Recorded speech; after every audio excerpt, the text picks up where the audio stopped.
Hi, welcome to the land in Jefferson, Maine. I'm Dave. This is our second video that we're doing, and I wanted to go over our solar setup that we have up here. We live off grid. We purchased this land 15 years ago. It's 54 acres, and at the time it was raw woods. So any of the clearing that you see behind me, almost none of it was there. Our driveway to get up here is a half a mile long. So about 14 years ago, that's when we called Central Maine Power, asked them to come up and give us a price to get power to the top of the hill. And they did come back with a price, and it was $60,000 for 10 poles to get power up here. You know, at that time, you have a choice. Do you still want to live where you want to put the house, or do you move the house, a half a mile down by the road to cut the cost of the power? And it was a no-brainer. My wife and I, we wanted to live on top of this hill. We're falling in love with this land and the view that we have. So that's when we first started looking into living off grid and going with solar. And once I really started looking into it, talking to people, that was the direction we went. We've been up here now 2.5 years when we finally got our house built. And living off grid is a decision that we are so thankful that that's what we decided. There is nothing of living off grid that we regret. And living off grid, it is a lifestyle change, but the change is as drastic as you want to make it. My wife and I, we weren't ready for huge changes. We built an average size house. We did put a lot of thought into the appliances and the heat and the different aspects of building a home, taking into consideration electrical use. But everything that we've done, we're just so happy and pleased with it. And what lifestyle change there is now our normal life, and we don't even think of it as a lifestyle change anymore. But now I'll take you to the barn where we have our solar panels. So here's our barn with the panels on them. We did have the snow yesterday. I did clean it off this morning, but it doesn't take long for the sun to hit that and clear them off on their own. We built this barn actually specifically for a place to put the panels. So it's placed almost due south. We tweaked it a little bit to the west, and we used a 12-12 pitch, and we used metal standing seam. That way the grid that holds the panels can clip onto the seam, and we didn't have to put any holes in the roof. There's 24 panels. It's an 8,000 watt system, and you can see the lines from the panels come down the side of the barn. This little box right here has breakers in it. Each breaker represents 8 panels. There's 24 panels, so there's 3 breakers there. And here's where the lines leave the barn.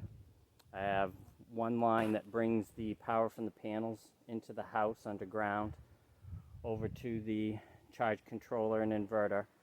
And then I have a second line, actually 2 of them, coming back to the barn to put 2 breakers of 110 into the barn. This is the house that we built. It's not as big as it looks. The footprint is 32 by 38. Let me get to the other side. When we designed the house, one of the things we really wanted to make sure is that we could utilize the sun not only for electricity but for heat. So these 2 walls you're seeing are facing south and west, and we only run 2 Rinnais right now in the whole house, and they're set at 65. And we burn 1 fire a day at 3 o'clock in the masonry heater. So it's been 23 hours since there's been a fire in there, and when I was inside, it's 80 degrees on that first floor and 78 degrees on the second floor. There, here's the generator, and you can see in the background we have 2 1,000-gallon propane tanks. We were very concerned the propane driver was not going to make it up in the winter, so that's the avenue we went. And we just get filled once a year in the fall, and we're set for the winter. And the generator, so far in the past 2.5 years, we've only had to use it once, and that was for 7 hours, and that was 2 years ago. It was in December, and once we hit our 6th day without sun, that finally kicked on. Other than that, we've lived 2.5 years totally off the sun, which is really cool. There, welcome to our basement. This is the room where we throw everything that doesn't have a home, so that's why there's a lot of weird stuff up here on the shelf. This is our battery box. The reason they're in a box is because I went with lead acid batteries, and when they charge, they do put off a gas. It's not a lot. The only time I'd ever smell them is when I'm equalizing it, and I can only smell them outside on the vent. There's 2 pipes right here, and the smallest one is a vent for this box. So when the charge controller, which is over here, starts charging the batteries, it will turn the fan on and draw it out to a vent that I have outside. And there's some holes on each side, so the air will come in and go right across the batteries, and if there is any gas, it will just suck it right out. So I'll open this up and show you the batteries inside. So it's a very tight fitting box. And I just made it out of scrap wood from while we were constructing the house. That's why some of it's staying, some of it isn't. It just depends upon which project it came from. And I did make the box so that it was easy to take completely apart. So if and when I have to change the batteries, it can be done. So here's a faraway look at the batteries. I have 24 batteries in there. Each battery weighs 105 pounds. So there's over a ton of batteries in there. The bottom of this box, I used 16-inch floor joists, extra pieces that we had, and I put them on 8-inch on center. That way it can handle the weight and it keeps the batteries off the floor. I didn't want them sitting on cement. Now with these lead acid batteries, the biggest maintenance is filling them with water. So the first time I had to fill them with water, my wife came down to help me, and I had my distilled water, gallons of it. I had a small bottle of water I could use for pouring. I had a funnel, and I had a flashlight. And I laid over here and took that first cap off and started to put the funnel in, put some water in, then you'd have to check, you'd have to use a flashlight. Even though I put 2 lights above this box, I still couldn't see that well inside the battery. So, but that took me over an hour. And once I was done with that, laying over this board, I told my wife, I said, there's no way in hell I can do this every month for the rest of my life. So I looked into a watering system, which we got, and I love it. I'll show you a closer look of it. So here in the battery, that's what all these lines are. And what it does is we had to replace every cap with these special caps. And then each cap is connected by a line.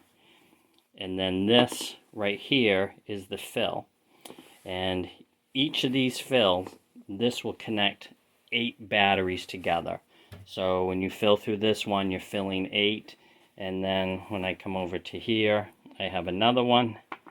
And then over here, I have another one. And now it takes me less than 10 minutes to fill it with water. And these I so highly recommend if you have this many batteries to... I was just afraid that filling it the way I was filling it, I'd not do it all the time. But right now my phone goes off every 4 weeks. And I come down here on a Sunday, and it just, like I said, takes me 10 minutes, and it works perfect. So, and the other thing for maintenance for the batteries, which you probably even do for lithium-ion batteries too, is every time I put water in them, I do take the time and I look at every connection. And if I start to see any corrosion start on a connection, I clean it off. I have my tools right up there. I have a little wire brush, a screwdriver, and I have a little Milwaukee M18 shot vac, and I clean it up. I make sure these batteries are clean and dry. I'm hoping to get 10 or 15 years out of them, and I figured if I treat them well, they'll treat me well. Well, there, I got the battery box all closed up. This is the charge controller inverter. And that I don't have to really do anything with. I do check these lights, and what they're doing right now is the right thing, so that's what they're always doing when I come down here. This right here is an emergency shutoff, and it's not supposed to be there. It's supposed to be where the fire department can shut your power off, because if you call them and have a fire, they need to shut the power off before they come into your house spraying water everywhere. And that's why I have all this extra wire. Once I confirm with the fire chief the location where we agree it can go, I'm going to move it there, and then they'll know exactly where it is, and if they have a problem, they know how to shut my power off. This right here I'll show you in the breaker box. This double breaker, this is where the power comes from the charge controller and feeds the house. And then the main breaker, which is usually from the power company, is now the feed from the generator. So what this rig does right here, you can't have both of these switches on at the same time. So this is made, you have to shut this breaker off, which would shut your batteries and solar panels off from the house, and it will allow you to slide this up, which then would allow you to turn this on. And the reason you would do that, or the only reason I would do it, if I wanted to use my welder, which you can't use on your battery system, I could switch it, and then this switch right here turns the generator on, and then that would feed the whole house. So the only, like I said, the only reason you'd probably use that if you had a welder or something else that was just really a high energy draw. Here's the computer panel that I've moved upstairs. We did hook it up to the internet, so that's what these little screw holes, we had to move it over just a little bit to get the wire into the back. These lights right here are the battery status. This one right here, if the batteries are between 80 and 100%, it's green, which is where we hope it always is. When the batteries get between 60 and 80, the yellow turns on, and when they get below 60, the red turns on. Because we have lead acid batteries, once the batteries get to 50%, then this will kick on the generator to charge the batteries. You see our batteries are already at 100%. They were probably there around 10 this morning. There's a little arrow here, and it tells you when it's facing up, charge is going in. Even a trickle charge, when it's facing down, that means you're drawing from the batteries. Now you can see how sunny it is out, but we're not making crap for power, and that's because there's no place to put it. So unless we call for power, it just doesn't make any. And this will tell you what's coming off our batteries, and that's just 200 watts, and the panel's making 300. And this bottom line is when the generator kicks on, it will tell you what the generator is doing. Well, I hope you enjoyed today's tour. I enjoyed doing it, and I'd like to do more of these videos. I hope you like and subscribe or thumbs up and share it, and if I can start getting some viewers, because I'd like to do more. A lot of with the landscaping and yard work and what it's like to live off grid and the different things we did for that, and even the things what we're doing for the wedding venue. So hopefully until next time, and thank you for watching. Bye.